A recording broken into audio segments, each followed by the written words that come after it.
have a very interesting question from a patient, and it says augmentation and a lift 11 years ago. Wondering if it's time for a revision. So just the fact that it's been 10 years, implants last 10, 15 years, it certainly indeed is time for a revision. Because the risk for rupture, malposition, rippling, among other things, go up. I have more fullness than I used to. Now remember, as you will see, there is more, quote, if you will, bottoming out on the right than on the left. There is the cut around the nipple areola. No two sides are the same. You may have a capsular contracture because you mentioned over here that also my left breast has a sort of dent that's gotten worse over the years. And so this dent that you're talking about may be part of the capsular contracture. So as you will see, look at this nice contour, and now there is that dent.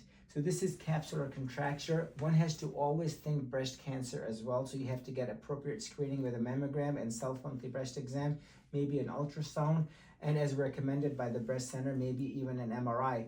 Remember, if you have had silicone implants, you are recommended at year 3 to get an MRI, and then every 2 years there onward. So one has to be always thinking if there is any irregularity of the breast, you must rule out breast cancer. Remember, 1 out of 8 or 9 women will get breast cancer.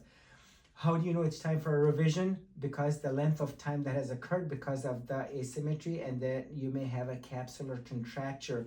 Look how small this site looks and how, quote, normal and even. So this is possibly contracted up. So a physical exam by a board-certified plastic surgeon is key.